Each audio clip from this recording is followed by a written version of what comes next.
আমাদের যেহেতু স্কুলে চাষ করা হয় তাই এতে কোনো কেমিক্যাল মেশানো হয় না। আমরা সম্পূর্ণ টাটকা সবজি পেয়ে থাকি। এটা একটা খুবই ভালো উদ্যোগ। কারণ মাছ আমাদের স্কুলে বেশ ভালোই চাষ হচ্ছে, আর বাজার থেকে আনা হচ্ছে না। আমাদের স্কুলে ভালোই মাছ চাষ হয়। যে উপরে এবং নিচে সমানভাবে আমি বাগানের কাজটা করছি। বিশেষ করে বর্ষাকালে তো নিচে জল জমে যায়, কাদা হয়ে যায়, তেমনভাবে কিছু বানানো যায় না, কিন্তু ওই সময়টা আমরা ছাদে অনেক কিছু করতে পারি। শিল্প শহর হলদিয়া, কলকারখানায় ঘেরা পুরো এলাকা। কলকারখানা ও যানবাহনের ধোঁয়ায় দূষিত হচ্ছে এলাকার পরিবেশকে এবং পড়ুয়াদের সুস্থ করতে অভিনব উদ্যোগ দেখা গেল হলদিয়া শহরের হলদিয়া গভর্নমেন্ট স্পন্সার্ড হায়ার সেকেন্ডারি স্কুলে। রাজ্য সরকার পড়ুয়াদের পড়াশোনার আগ্রহ বাড়াতে স্কুলে মিড ডে মিল পরিষেবা চালু করেছে। তবে সরকার থেকে পড়ুয়াদের জন্য মাথাপিছু যে পরিমাণ অর্থ বরাদ্দ করা হয়েছে তাতে ঠিকঠাক খাওয়ানোর ক্ষেত্রে বেশ সমস্যায় পড়তে হয় স্কুল কর্তৃপক্ষকে। পড়ুয়াদের খাওয়ারে যাতে কোনো রকমের খামতি না হয় সেজন্য বিদ্যালয়ের মাঠে ও ছাদে সবজি থেকে মাছ মুরগি চাষ করা হচ্ছে স্কুলে, আর সেখান থেকেই মিড ডে মিলের খাবারের একটা বড় অংশ তৈরি হচ্ছে। মিড ডে মিলের খাবারে সে মাছই হোক বা ডিম হোক কিংবা শাকসবজি, পড়ুয়াদের আর খেতে হয় না কীটনাশক দেওয়া সবজি। আমাদের যেহেতু স্কুলে চাষ করা হয় তাই এতে কোনো কেমিক্যাল মেশানো হয় না। আমরা সম্পূর্ণ টাটকা সবজি পেয়ে থাকি। তো আমার মনে হয় বাজারে সবজি কেনার থেকে এখান থেকে আমাদের স্কুলে যেহেতু উৎপন্ন করা হয়, এটা এক প্রকারের ভালো। এটা একটা খুবই ভালো উদ্যোগ। কারণ মাছ আমাদের স্কুলে বেশ ভালোই চাষ হচ্ছে, আর বাজার থেকে আনা হচ্ছে না। আমাদের স্কুলে ভালোই মাছ চাষ হয়। এই ডিমও তো ভালোই আসে, খেতে ভালো। স্কুলের পড়ুয়াদের স্বাস্থ্যসম্মত খাবার দিতে স্কুলের ছাদেই তৈরি করা হয়েছে আস্ত কিচেন গার্ডেন। পূর্ব মেদিনীপুর জেলার হলদিয়া গভর্নমেন্ট স্পন্সার্ড হায়ার সেকেন্ডারি স্কুলে গেলে দেখা মিলছে এই ছাদ বাগানের সবজির পাশাপাশি 200টি দেশি মুরগি চাষ করা হয়। সেই মুরগি যে সমস্ত ডিম দেয় সেগুলি মিড ডে মিলে পড়ুয়াদের খাওয়ানো হয়। সবজি ডিম দিয়েই শেষ নয়, স্কুলের চৌবাচ্চাতে শিঙ্গি মাগুর মাছও চাষ করা হয়। ফলে মিড ডে মিলে পড়ুয়াদের খাবারের জন্য যা যা প্রয়োজন তা স্কুলের বাগানে উৎপাদন করা হয়। স্কুলের ছাদের উপর শিক্ষক শিক্ষিকা ও ছাত্রছাত্রীরা মিলে এই অভিনব ছাদ বাগান তৈরি করেছে।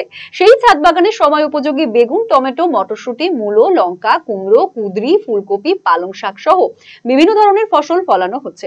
স্কুলের প্রধান শিক্ষক অনুপম বিশ্বাস জানান, কিচেন গার্ডেন রাজ্য সরকারের একটি চিন্তা ভাবনা। পড়ুয়াদের মিড ডে মিল খাওয়ানোর জন্য বিদ্যালয়ে অব্যবহৃত জায়গায় বাগান করে তাতে চাষবাস করার, তার জন্য অর্থ প্রদানও করা হয়। তবে আমরা কিচেন গার্ডেনের মধ্যে বেশ কিছু পরিবর্তন ঘটিয়েছি। বিদ্যালয়ের মাঠের পাশাপাশি ছাদেও চাষবাস করেছি। শুধু সবজি নয়, মাছ মুরগি চাষ, উৎপাদিত ফসল দিয়ে আমরা পড়ুয়াদের মিড ডে মিল খাওয়াই, যাতে তারা সতেজ খাবার খেয়ে সুস্থ থাকে। পড়াশোনা বাদ দিয়ে নয়, পড়াশোনার অবসরে বাগানের যত্ন নেওয়া হয়। উদ্যোগটা অভূতপূর্ব বলা যায় না, কারণ কিচেন গার্ডেন এটা একটা government concept. Mid day meal থেকেও আমরা মিড ডে মিল ডিপার্টমেন্ট থেকেও কিচেন গার্ডেনের জন্য মাঝে মধ্যে সাহায্য আসে। তার আগেও ছিল। কিচেন গার্ডেনের কনসেপ্টটা নতুন কিছু নয়, কিন্তু যেটা আমার স্কুলের ক্ষেত্রে সবাই প্রশংসা করছে সেটা হচ্ছে যে উপরে এবং নিচে সমানভাবে আমি বাগানের কাজটা করছি। বিশেষ করে বর্ষাকালে তো নিচে জল জমে যায়, কাদা হয়ে যায়, তেমনভাবে কিছু বানানো যায় না, কিন্তু ওই সময়টা আমরা ছাদে অনেক কিছু করতে পারি। যেমন এই মুহূর্তে আপনারা দেখতে পাচ্ছেন কুঁদরি আছে, লাউ কুমড়ো আছে, কিছু বেগুন আছে। এরপরে এই নেক্সট উইক আমরা অসময়ে যে ফুলকপিটা হয় সেটা লাগাবো। আশা করছি নভেম্বর মাসে ওটা আমরা বাচ্চাদের খাওয়াতে পারবো, যখন বাজারে ফুলকপি 100 টাকা 80 টাকা পিস সেই সময়। হ্যাঁ, সবজির সঙ্গে সঙ্গে আমরা ছাদে একটা পোলট্রির ব্যবস্থা করেছি। মোটামুটি ভাবে 200 থেকে 300 মুরগি আমরা পালন করছি। ওটা দেশি মুরগির পোলট্রি। ওরা মূলত হচ্ছে ডিম দেয়। সপ্তাহে একটা দিন ওদের ওই ডিম এবং তার সঙ্গে কিছু বাজার থেকে কিনে আমরা বাচ্চাদের দিতে পারি। ওটা দেশি ডিম, একটু ফুড ভ্যালু বা টেস্ট একটু অন্যরকম হয়, আপনারা সবাই জানেন। আর সেই সঙ্গে কিছু মাছের চাষও রেখেছি। তেলা মূলত হচ্ছে শিঙি এবং মাগুর। ওটা আমরা ঘন ঘন পাই না, বছরে হয়তো একবার খাওয়াতে পারি। গত বছর খাইয়েছিলাম শিঙি মাছ।